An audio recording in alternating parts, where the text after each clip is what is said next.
Get away from my engine, boy! Colonel Victoria Sterling's voice thundered through Fort Braxton's hangar as she stormed toward Darius Thompson. The 22-year-old black recruit stepped back from the smoking F-35, tools still in his hands. What makes you think you can touch a $30 million jet? Sterling's polished boots stopped inches from his worn ones. This isn't your neighborhood garage.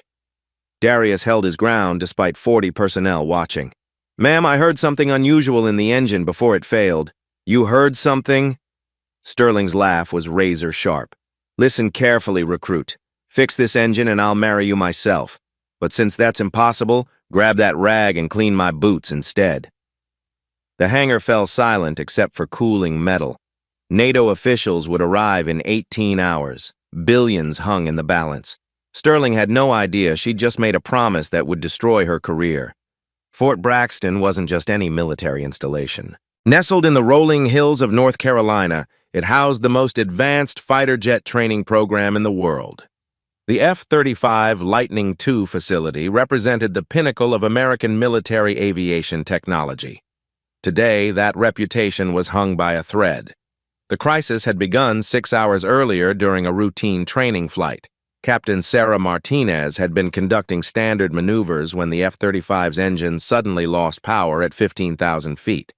She'd managed an emergency landing, but the jet that rolled into the hangar was essentially a $30 million paperweight. Master Sergeant Rodriguez, the base's head mechanic with 20 years of experience, had run every diagnostic in the book. Computer screens displayed endless streams of error codes, but none pointed to a clear solution. The engine showed no obvious damage, no visible leaks, no burned components. It simply refused to start. This doesn't make sense, Rodriguez muttered, wiping sweat from his forehead. All systems check out, but she won't even turn over. Colonel Sterling paced behind him like a caged predator. Her perfectly pressed uniform and gleaming eagles on her shoulders represented 15 years of climbing the military hierarchy. She'd fought tooth and nail for this command position, the first woman to lead Fort Braxton's elite training program. Tomorrow's NATO demonstration was supposed to be her crowning achievement. Representatives from 12 allied nations were flying in to witness the F-35's capabilities. Defense contracts worth billions of dollars hung in the balance. Her promotion to general depended on flawless execution. How long for a replacement engine? Sterling demanded. 72 hours minimum, Rodriguez replied without looking up. The demonstration is in 18. Sterling's jaw tightened. Failure wasn't an option. Not when Senator Williams from the Armed Services Committee would be watching. Not when her male colleagues were waiting for her to stumble. That's when she noticed Darius Thompson observing from the maintenance bay's edge. For 3 months, the young recruit had been a thorn in her side. Not because he caused trouble, but because he didn't fit her mental image of what belonged in her elite facility. His Alabama accent, his community college degree, his habit of actually touching equipment instead of relying solely on computers, everything about him screamed doesn't belong here.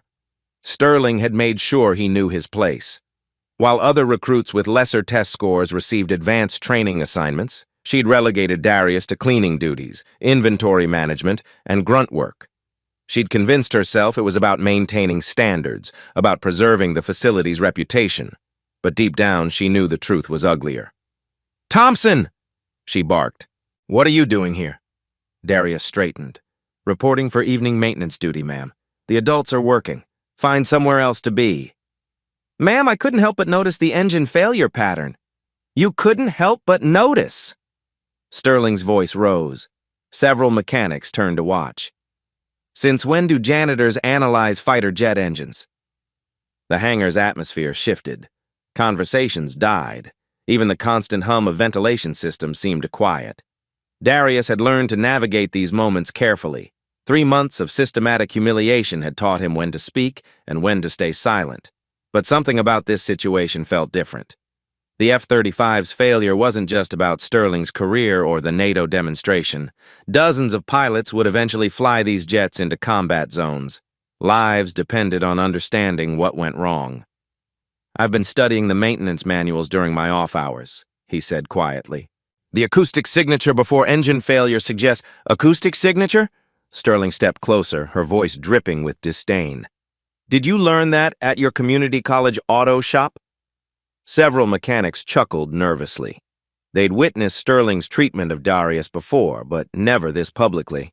The young recruit's face remained impassive, but his hands clenched slightly at his sides.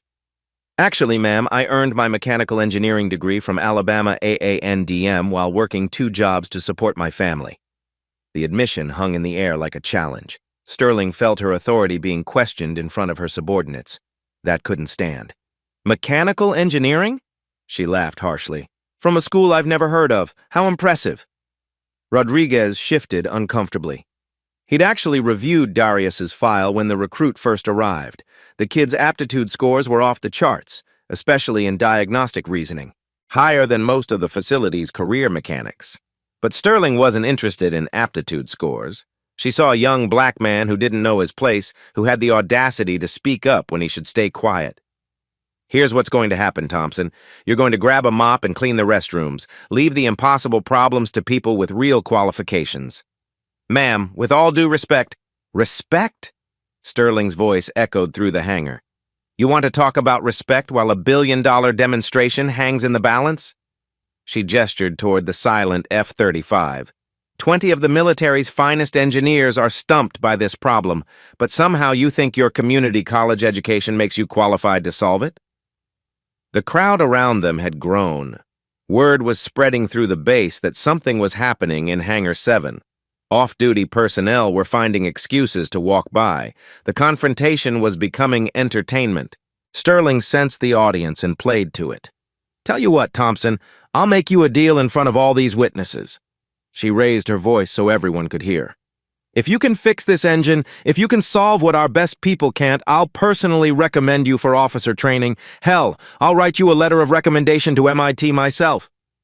The mechanics exchanged glances. This was escalating beyond normal workplace tension, but Sterling wasn't finished. The humiliation had to be complete, public, and memorable. In fact, fix this engine by dawn and I'll marry you myself. I'll even wear my dress blues for the ceremony. The hangar erupted in nervous laughter. Several people pulled out phones to record what they assumed would be the recruit's inevitable backing down. Sterling smiled triumphantly. She'd created a no-win situation. Darius would either refuse the challenge and confirm his place in the hierarchy, or accept it and fail spectacularly in front of everyone. What she didn't expect was the quiet confidence that crossed his face. Darius looked past Sterling to the silent F-35. His grandfather's voice echoed in his memory. Every engine has its own voice, son. You just have to be quiet enough to hear what it's trying to tell you. He'd been listening to that engine all day, even from across the hangar, and what he'd heard didn't match what the computers were reporting. I accept your challenge, ma'am, Darius said quietly. The laughter died instantly. Sterling's smile faltered for just a moment before returning with renewed viciousness. Excellent! You have until dawn. That gives you about 12 hours to accomplish what's impossible. She turned to address the crowd. Ladies and gentlemen, place your bets. Will our janitor solve the mystery of the F-35? What happens next will shock you. This young recruit is about to prove that sometimes the most powerful person in the room isn't the one wearing the most stripes. But first, you need to understand how Darius Thompson became the man who could hear what others couldn't. His story begins in a place where broken engines were just another part of life, and fixing the impossible was a family tradition. The story of Darius Thompson began 40 miles outside Montgomery, Alabama, in a place where broken things weren't thrown away. They were brought back to life. His grandfather, Samuel Big Sam Thompson, had spent World War II as a mechanic with the legendary Tuskegee Airmen. While those brave pilots earned fame for their combat heroics, Big Sam worked in the shadows, keeping P-51 Mustangs flying when spare parts were scarce and prejudice ran deep. After the war, Sam returned to Alabama with calloused hands and a head full of knowledge that no college could teach. He built a small garage behind his farmhouse where neighbors brought their dying tractors, sputtering pickup trucks, and broken dreams wrapped in rust and oil. Darius spent his childhood in that garage, watching his grandfather perform miracles with little more than intuition and determination. While other kids played video games, Darius learned to feel the heartbeat of a Chevy small block, to hear the whispered complaints of a worn transmission. "Come here, boy," Big Sam would say, his weathered hands guiding small fingers to an engine block. "Close your eyes and tell me what you feel." At first, Darius felt nothing but vibration and heat. But gradually, under his grandfather's patient teaching, he began to sense the subtle rhythms that revealed an engine's secrets, a slight irregularity in idle speed that predicted carburetor failure, a barely perceptible knock that meant worn bearings were crying for help. "Every engine has its own voice," Big Sam would explain while they worked side by side in the Alabama heat. "Most folks just hear noise, but if you listen with your heart instead of your ears, you'll hear what it's really trying to say." The lesson extended beyond mechanics. Big Sam had faced prejudice his entire life, from military segregation to civilian discrimination. But he'd learned something that sustained him through decades of being underestimated. "Son, the world's going to tell you what you can't do based on where you come from or what you look like," he'd say while teaching Darius to rebuild a carburetor. But an engine don't care about any of that. It just wants someone who understands its language. Those summer afternoons in the garage became Darius's real education. He learned that mechanical problems were puzzles waiting to be solved, that patience and observation mattered more than fancy equipment, that the simplest solution was usually the right one. When Big Sam's arthritis finally forced him to retire, he passed his tools to Darius with a ceremony as formal as any graduation. The worn wrenches and micrometers had diagnosed thousands of problems, saved countless vehicles from the scrapyard. "These belonged to my daddy before me," Big Sam said, his voice thick with emotion. "He fixed farm equipment during the Depression when folks couldn't afford to buy new. Now they're yours. But the most important inheritance wasn't made of steel. Remember this above everything else," Big Sam continued, gripping Darius's shoulders with hands that still carried the strength of decades. "An engine's trouble always shows in its voice before it shows in the data. Computers can measure, but they can't listen. That's what makes you special."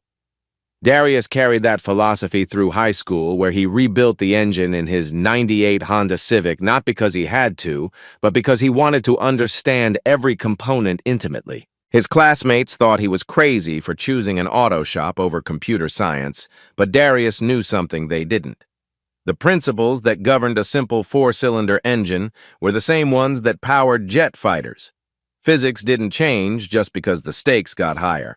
When he earned his mechanical engineering degree from Alabama AANDM, Darius was one of only 3 students who'd actually built an engine from scratch. His professors recognized something rare: a young man who combined theoretical knowledge with practical wisdom. But it was during a summer internship at an aircraft salvage yard that Darius discovered his true calling. The yard specialized in military aircraft, and he spent long days crawling through the remains of retired fighters, learning how advanced engines differed from their automotive cousins. The complexity was breathtaking. Turbofan engines operated on principles that pushed physics to its limits. Temperatures that would melt most metals, pressures that could crush steel, tolerances measured in thousandths of inches. Yet underneath all that sophistication, Darius heard the same basic language his grandfather had taught him to understand. Metal expanding under heat, bearings wearing against their races, air flowing through passages designed by genius and manufactured by craftsmen. One afternoon, while examining a retired F-16 engine that had failed catastrophically, Darius made a discovery that would change his life. The official failure report blamed metal fatigue, but as he listened to the way air moved through the damaged components, he heard a different story. Foreign object debris. A bolt, probably dropped during maintenance, had been ingested into the engine core. The subsequent damage had been misdiagnosed because investigators focused on symptoms rather than causes. His supervisor, a gruff ex-Air Force mechanic named Rodriguez, was skeptical at first. But when they disassembled the engine completely, there it was, a twisted piece of hardware that had triggered a cascade of destruction. "How'd you know?" Rodriguez had asked. "My grandfather taught me that engines always tell the truth," Darius replied. "You just have to know how to listen." That lesson had carried him through basic training, through the challenges of military life, through 3 months of systematic humiliation at Fort Braxton. Now, standing in front of a crowd that expected him to fail, Darius closed his eyes and heard Big Sam's voice one more time. An engine's trouble always shows in its voice before it shows in the data. The F-35's engine had been trying to tell its story all day. Finally, someone was ready to listen. The hangar had transformed into an arena. Word of Sterling's challenge spread through Fort Braxton like wildfire, drawing personnel from every corner of the base. Mechanics abandoned their posts. Administrative staff found excuses to visit Hangar 7. Even the mess hall crew paused dinner prep to witness what promised to be either spectacular failure or impossible miracle. Colonel Sterling stood at the center of it all, feeding off the energy like a predator sensing wounded prey. She'd orchestrated this moment perfectly, a public humiliation so complete that no one would ever question her authority again. "Ladies and gentlemen," she announced, her voice carrying to every corner of the growing crowd, "we're about to witness something unprecedented. A recruit with a community college degree thinks he can solve what 20 military engineers cannot." Nervous laughter rippled through the assembly. Smartphones appeared, recording what most expected to be a career-ending disaster for the young black recruit who dared to challenge the base commander. Sterling's confidence was absolute. This public challenge would cement the lesson permanently, serving as a warning to anyone else who might consider stepping out of line. But across the hangar, someone else was watching with very different eyes. Chief Master Sergeant Maria Santos had been changing out of her flight suit when word reached the pilot quarters. At 48, she'd spent 25 years in the Air Force, becoming the first Latina to hold the position of senior flight engineer at Fort Braxton. Santos had seen Sterling's treatment of Darius from the beginning. The systematic exclusion from training, the assignment of menial tasks despite exceptional test scores, the casual dismissals that spoke to deeper prejudices. More importantly, Santos recognized something in the young recruit that Sterling had missed entirely. The way he observed aircraft with genuine fascination, the questions that revealed uncommon understanding, the quiet confidence that never wavered despite constant humiliation. Santos pushed through the crowd until she stood near the front, her presence commanding automatic respect. "Colonel Sterling, if I may?" Sterling turned, momentarily thrown off. "Chief Santos, I didn't expect to see you here." "Wouldn't miss it," Santos replied carefully. "Though I have to ask, what's your assessment of the situation, Thompson?" Darius had been quiet through the growing spectacle, using the time to observe and think. Now, with Santos giving him an opening, he spoke carefully. "Ma'am, I've been listening to the engine since the emergency landing. The acoustic signature suggests possible foreign object debris in the core, but the location makes it difficult for standard diagnostics to detect." Rodriguez looked up from his diagnostic station. "What kind of acoustic signature?" "Harmonic distortion in the turbine section. There's a resonance that shouldn't be there, like something's disrupting the airflow pattern." Several mechanics exchanged glances. That was specific technical language, not the vague guessing they'd expected. Sterling felt the crowd's mood shifting and moved quickly to regain control. "Impressive vocabulary, Thompson. Did you memorize that from a manual?" "No, ma'am. I learned it from my grandfather, Samuel Thompson. He maintained P-51 Mustangs with the Tuskegee Airmen." The admission hit Santos like a physical blow. She stepped forward, her voice filled with sudden intensity. "Samuel Thompson? Big Sam from Montgomery?" Darius nodded, surprised by her reaction. "You knew him?" "That man saved my father's life. Sergeant Carlos Santos, 332nd Fighter Group. Your grandfather kept his Mustang flying through missions when everyone said the engine was done for." The hangar fell silent except for the hum of ventilation systems. The connection between past and present suddenly made the moment feel larger than a simple confrontation. Santos continued, her voice carrying the weight of family history. "And my father told me stories about Big Sam until the day he died. Said he could diagnose engine problems by sound alone and find solutions that escaped engineers with fancy degrees." She looked directly at Sterling. "Said he had a grandson who was learning the same gift." Sterling realized she was losing control entirely. What had started as simple public humiliation was becoming something else, something that threatened to expose her own prejudices while elevating Darius to sympathetic status. "This is all very heartwarming," she interrupted sharply, "but we're dealing with reality here. Sentiment doesn't fix fighter jets. You're absolutely right. Santos agreed. So let's test reality. She turned back to Darius. You think you can diagnose this problem? I'd like to try, ma'am, if Colonel Sterling is serious about her offer. All eyes turned back to Sterling. She'd painted herself into a corner with her public challenge, but backing down now would be even more damaging. Oh, I'm completely serious, she said, her voice dripping with false confidence. Fix this engine by dawn and I'll honor every word I said. Officer recommendation, MIT letter, the whole package. She paused for effect, letting her smile turn predatory. But when you fail, and you will fail, I want your transfer request on my desk by noon. This base has no room for people who don't know their limitations. The crowd stirred at the raised stakes. This was no longer about fixing an engine. It was about respect, hierarchy, and the courage to challenge systems that kept people in their assigned places. Sterling stepped closer to Darius, her voice dropping to a menacing whisper that still carried to the crowd. Let me be crystal clear, recruit. You're about to embarrass yourself in front of the entire base. When this is over, you'll be lucky to get assigned to latrine duty at the most remote outpost I can find.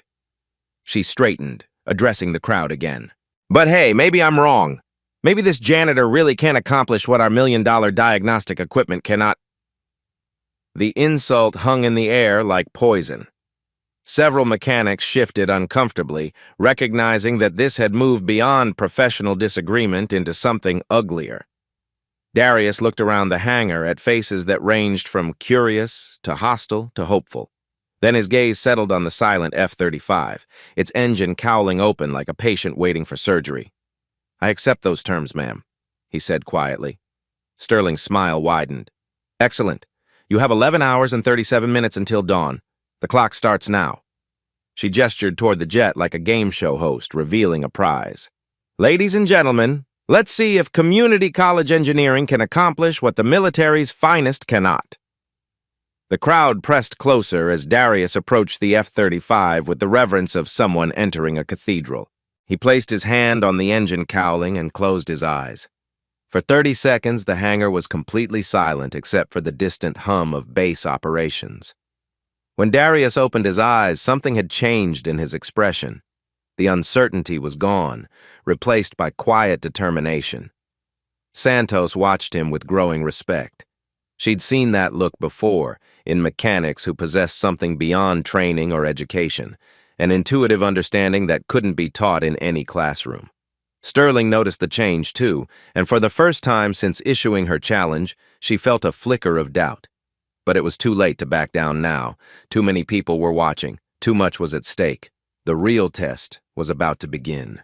Silence settled over Hangar 7 like a heavy blanket. 43 military personnel watched as Darius Thompson approached the disabled F-35 with movements that seemed almost ceremonial. His worn boots made no sound on the polished concrete as he circled the aircraft, studying it from every angle. Colonel Sterling stood with her arms crossed, confident smile never wavering. She'd given him enough rope to hang himself publicly. Now all she had to do was wait for the inevitable failure. But Chief Santos noticed something the others missed. Darius wasn't rushing to open panels or grab diagnostic equipment. Instead, he was listening. His head tilted slightly, eyes closed, as if hearing something beyond the range of normal perception. "What's he doing?" whispered Technical Sergeant Carter. "Being dramatic," Sterling replied, loud enough for everyone to hear. "Probably trying to figure out how to gracefully back down." Darius ignored the commentary. His grandfather's voice echoed in his memory. "First, you listen. The engine will tell you its story if you're patient enough to hear it." He placed his right hand on the engine cowling, feeling the residual heat through the metal. Then, methodically, he began moving around the aircraft, touching different points, pausing at each to absorb information that instruments couldn't measure. The crowd grew restless.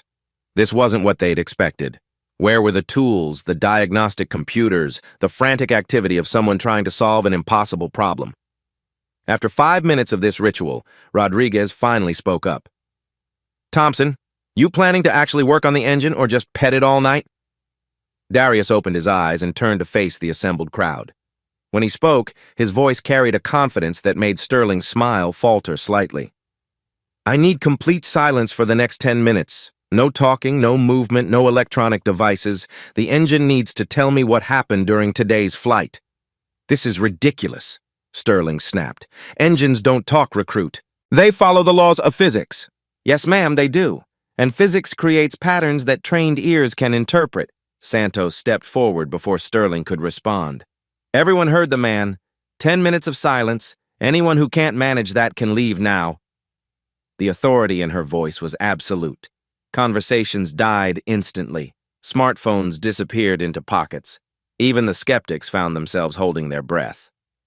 Darius approached the F-35's intake and placed his ear against the housing. To the watching crowd, he looked like a doctor using a stethoscope, searching for a heartbeat in a patient who appeared lifeless. For 3 minutes, Darius remained motionless against the engine housing. Then, slowly, he began moving his head to different positions, each time pausing to listen with an intensity that was almost spiritual. When he finally spoke, his voice was barely above a whisper, but it carried clearly in the silent hangar. There's a harmonic distortion in the high-pressure compressor section, frequency approximately 847 Hz with irregular amplitude variations. Rodriguez blinked in surprise. That was impossibly specific information to gather without instruments. Darius continued, his voice growing stronger as confidence built. During normal operation, the F-135 engine produces a consistent acoustic signature, but this engine is singing off-key. Something's disrupting the airflow in the compressor.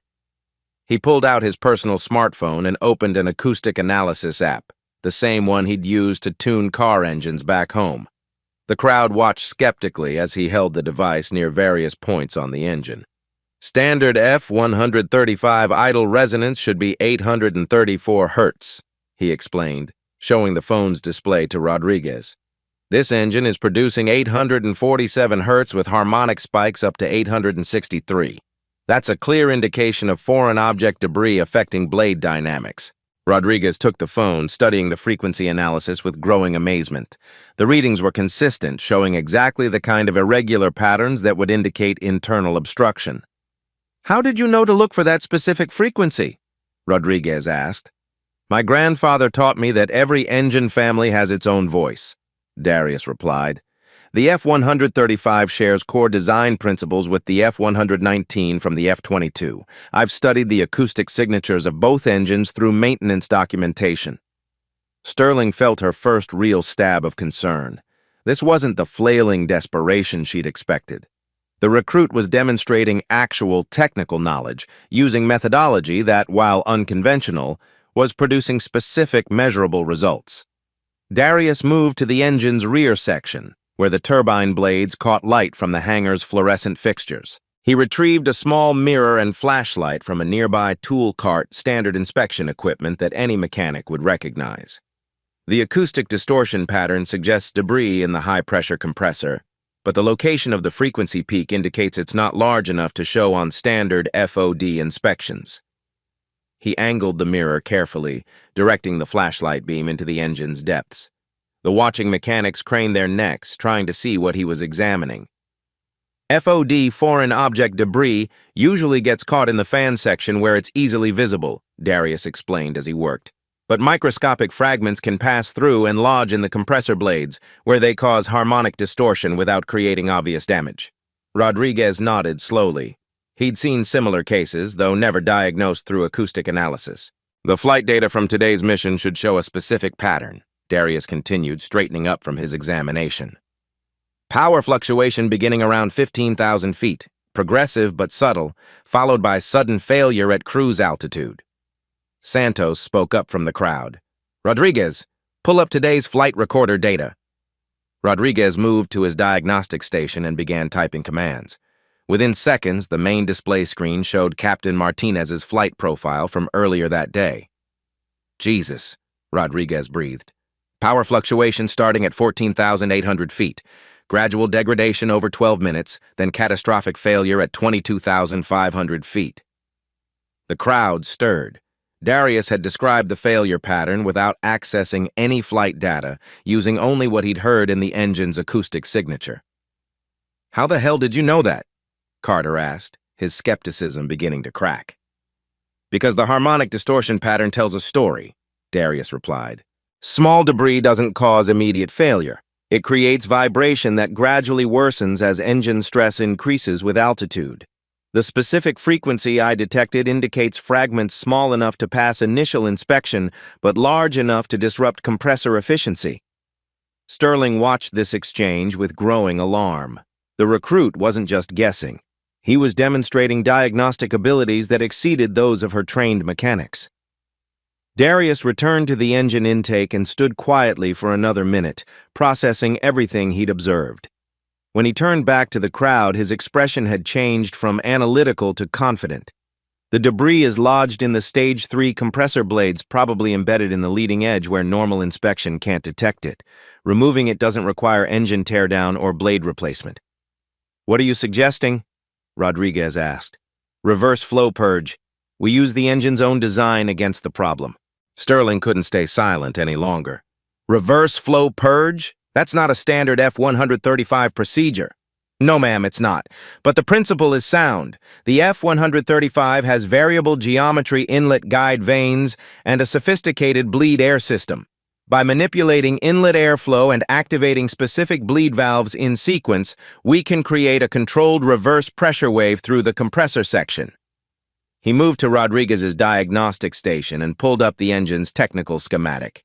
Here, if we rotate the inlet guide vanes to minimum flow position while activating the Stage 2 and Stage 4 bleed valves simultaneously, we create a pressure differential that forces air backward through the compressor. Rodriguez studied the schematic, his engineering mind working through the physics. That would create significant reverse flow, but wouldn't it damage the engine? Not if we control the pressure carefully and limit the duration. The debris fragments are small and not mechanically attached. A brief reverse flow pulse should dislodge them without affecting blade integrity. Santos had been following the technical discussion with growing respect. I've seen similar techniques used on F-16S during combat operations. Emergency field procedures when standard maintenance isn't possible. Exactly, Darius nodded. The F-135 is more sophisticated, which means we have better control over the process. Instead of crude reverse thrust maneuvers, we can create precise pressure patterns that target specific compressor stages. He turned to address the entire crowd. The procedure takes about 20 minutes. We program the engine control unit to execute the valve sequence automatically while monitoring pressure and temperature at each stage. If debris dislodges successfully, acoustic signature should return to normal within 5 minutes. Rodriguez was already running calculations on his tablet. Pressure differentials look manageable.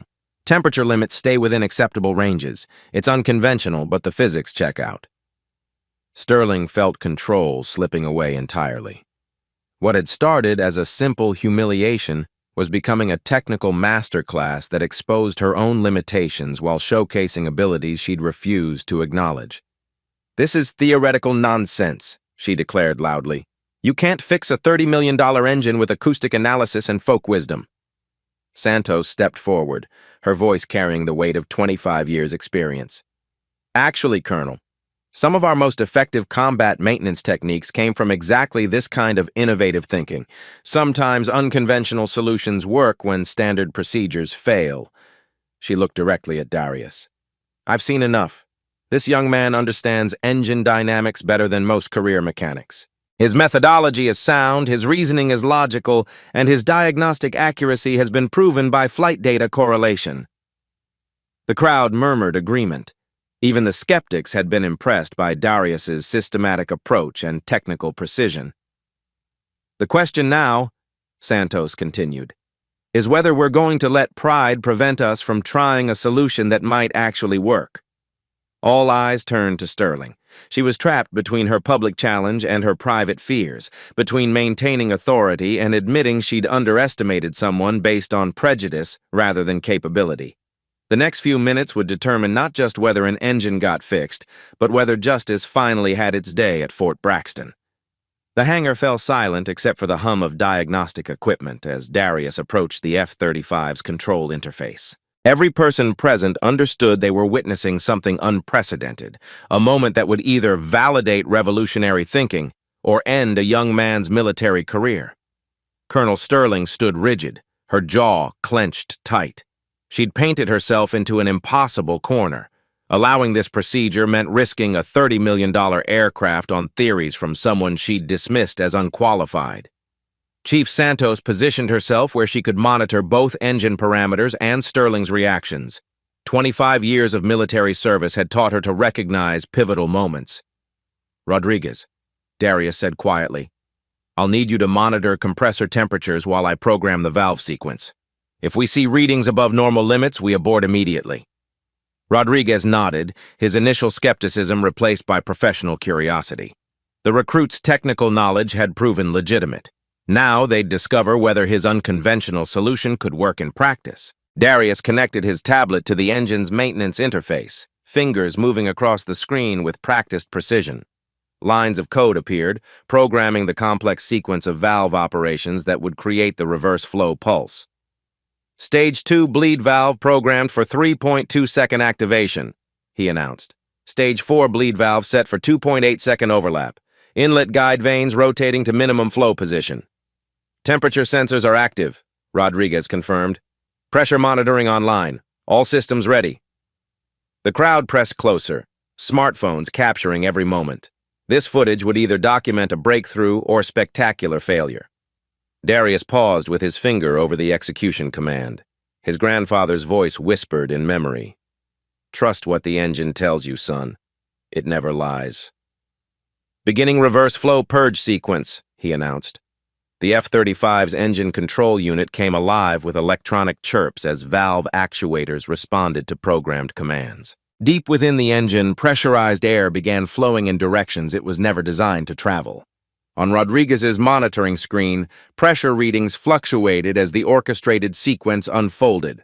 Stage 2 bleed valve opened with a sharp hiss, followed by Stage 4.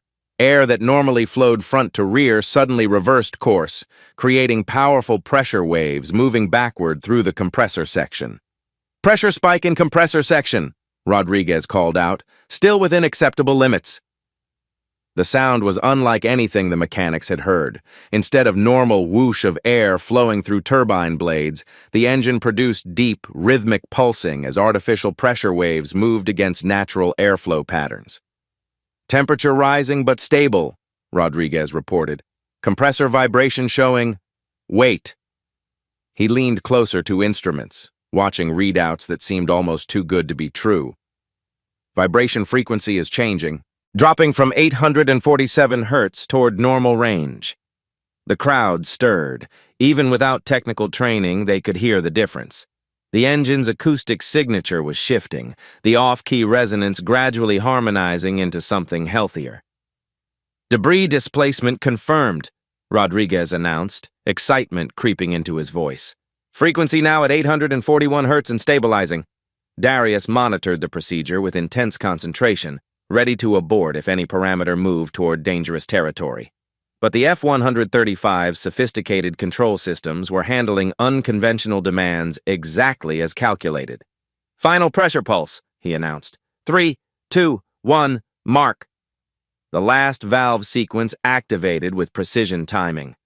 A final rush of reverse airflow swept through the compressor section, carrying away microscopic fragments that had caused catastrophic failure hours earlier. Then, suddenly, silence. The engine sat motionless, internal systems cycling back to normal configurations. Inlet guide vanes rotated to standard positions. Bleed valves closed with soft mechanical clicks. Status lights on Rodriguez's panel shifted from amber warnings to steady green. "All parameters normal," Rodriguez announced, wondering, filling his voice. "Acoustic signature showing 834 Hz perfect F-135 specification." Santos stepped forward, her expression mixing professional respect with amazement. "Outstanding work, Thompson. Now let's see if she'll start." This was the ultimate test. Theoretical success meant nothing if the engine refused to operate. Darius had eliminated suspected debris, but dozens of other factors could prevent startup after such unconventional procedure. He moved to the engine control panel and placed his hand on the startup switch. Around him, 43 people held their breath. "Engine start sequence initiated," he announced. The F-135 turbofan began its startup cycle with electronic precision, igniters sparked, fuel injectors activated. The massive turbine assembly began rotating slowly, gathering momentum as sophisticated computers orchestrated thousands of synchronized operations. The sound that emerged was pure mechanical poetry. Gone was the harsh vibration that had preceded failure. In its place, the engine produced a smooth, powerful roar that represented 30 years of engineering excellence operating exactly as designed. Compressor stages spun up to operational speed without hesitation. Turbine temperatures climbed steadily within normal parameters. Oil pressure stabilized at specification levels. "Full military power achieved," Rodriguez announced over the engine's thunderous voice. "All systems are nominal. Engine operating within perfect parameters." The hangar erupted in cheers. Mechanics who'd spent hours baffled by the failure now watched in amazement as their most sophisticated aircraft hummed with flawless operation. But the loudest sound was silence from Colonel Sterling, whose face had gone pale as she realized what had occurred. A recruit she'd dismissed and humiliated had accomplished what her entire team could not. The moment of truth had arrived, and it belonged entirely to Darius Thompson. The thunderous roar of the perfectly functioning F-35 engine gradually subsided as Darius shut down the system. In the sudden quiet, 43 people stood in stunned silence, processing what they'd witnessed. Chief Santos was the first to move. She strode across the hangar with purposeful steps, approaching Darius without hesitation. "Thompson, that was exceptional work. In 25 years, I've never seen diagnostic intuition like that." The handshake broke the spell. The hangar erupted in applause. Mechanics who'd been skeptical hours earlier now crowded around Darius, offering congratulations and asking technical questions. Rodriguez pushed through the crowd, his face beaming. "Kid, you just saved the Air Force millions and probably prevented future accidents. That debris could have caused failures in other aircraft." All eyes eventually turned to Colonel Sterling, who stood frozen near the F-35's wing. Her carefully constructed world of hierarchies had just collapsed. The recruit she'd publicly humiliated had solved a problem that stumped her best people. Santos approached Sterling directly, her voice carrying command authority. "Colonel, I believe you made certain promises to this young man." Sterling's mouth opened without sound. The marriage joke that had seemed clever hours earlier now felt like a noose. Every word had been recorded on smartphones. She began, then stopped. Darius stepped forward, saving her from further embarrassment. "Ma'am, I'm not interested in the marriage proposal, but I would appreciate the officer training recommendation and opportunity to apply my skills where needed." Santos nodded approvingly. "Thompson, I'm personally recommending you for immediate entry into the warrant officer program, specialization in advanced aircraft diagnostics." She pulled out her phone and began typing. "I'm also sending your reverse flow procedure to Pentagon Engineering for evaluation. This technique could revolutionize field maintenance across the entire fleet."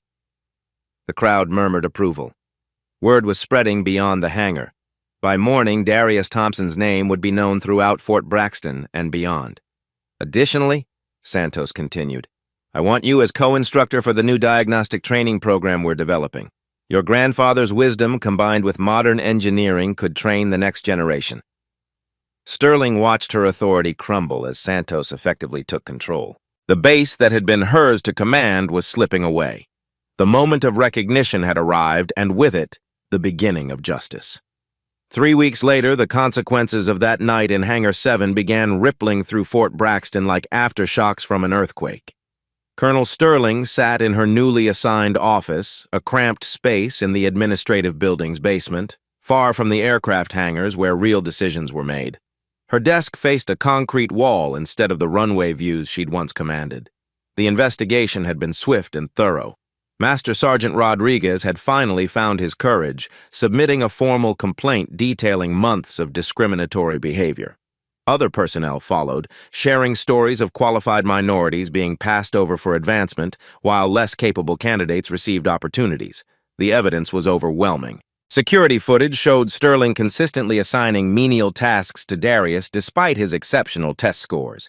Email records revealed her blocking his applications for advanced training programs. Her own words during the engine challenge had been recorded by dozens of smartphones. "Colonel Sterling," her replacement announced from the doorway. Lieutenant Colonel James Morrison, a decorated pilot with an engineering background, had taken command of the F-35 program. "Your new assignment papers." Sterling accepted the folder with hands that trembled slightly. Inside, she found orders transferring her to Joint Base Elmendorf-Richardson in Alaska, a weather monitoring station where her duties would involve tracking storm patterns and filing meteorological reports. "Alaska?" she whispered. "The Pentagon felt a change of climate might help you reflect on leadership principles," Morrison replied, without emotion. "Your transport leaves at 0600 tomorrow." The irony wasn't lost on anyone at Fort Braxton. The woman who'd wielded the threat of remote assignments as punishment was now experiencing that fate herself. Meanwhile, Darius Thompson's life had transformed completely. His warrant officer commission had been expedited through Pentagon channels, fast-tracking him past years of typical bureaucracy. The reverse flow diagnostic technique he'd pioneered was being implemented across all F-35 squadrons, with mandatory training for maintenance crews. But the most satisfying change was cultural. New protocols required technical competency testing for all supervisory positions.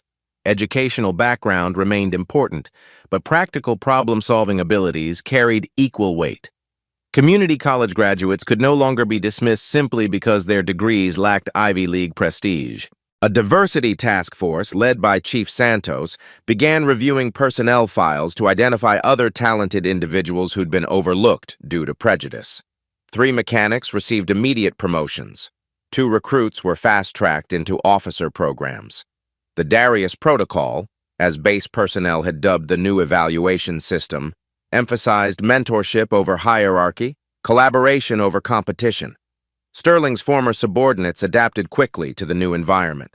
Rodriguez found himself working directly with Darius on advanced diagnostic procedures, their partnership producing maintenance innovations that impressed Pentagon officials. Technical Sergeant Carter, who'd once laughed at Sterling's humiliation tactics, now volunteered to help implement diversity training across the base. "I was part of the problem," she admitted during one session, "but I want to be part of the solution." The NATO demonstration had proceeded flawlessly 3 weeks earlier, with Darius presenting his diagnostic methodology to international defense officials. Orders for F-35 aircraft increased by 30%, as allies gained confidence in the improved maintenance protocols. Senator Williams, initially skeptical about the unorthodox events at Fort Braxton, became an advocate for promoting innovative thinking within military ranks. The base received additional funding for advanced training programs. Sterling's career wasn't destroyed, but it was permanently diminished. Her personnel file now contained formal reprimands that would prevent future promotions. The general's stars she'd pursued so aggressively would remain forever out of reach. Justice at Fort Braxton didn't require vindictive punishment. The natural consequences of Sterling's actions, loss of respect, career stagnation, professional exile, provided appropriate accountability. Most importantly, systemic changes ensured her discriminatory practices couldn't continue. Future recruits would be evaluated on merit rather than prejudice, potential rather than pedigree. The base had learned that true leadership meant recognizing talent wherever it emerged, not suppressing it when it challenged comfortable assumptions. Sterling's Alaska assignment would begin at dawn, but her legacy of discrimination was already ending. 6 months later, Warrant Officer Darius Thompson stood before a classroom of diverse recruits at the Air Force Academy, teaching the diagnostic principles his grandfather had passed down in an Alabama barn. The Thompson method was now standard protocol across NATO air forces. 12 aircraft failures had been prevented using acoustic analysis techniques that combined traditional wisdom with modern technology. Sterling had adapted to her new reality monitoring weather patterns in Alaska, far from the aircraft she'd once commanded. Her story served as a cautionary tale throughout military leadership training. But Darius's greatest pride came from a letter in his quarters, a handwritten note from Big Sam's nursing home, where his grandfather watched news coverage of his success with tears of joy. "Every engine has its own voice," the letter concluded. "But you, grandson, you gave voice to something much more important, You spoke for everyone who's been told they don't belong. Sometimes the quietest voices carry the most powerful truths. If you were in Darius's position, would you have had the courage to accept Sterling's impossible challenge? There's a detail at minute 4:23 that only sharp-eyed viewers will catch. Watch again and see if you spot it. Subscribe if you believe talent deserves recognition, regardless of where it comes from, and share this story with someone who needs to hear that their potential matters. #Justice for underestimated #, military justice #, talent recognition.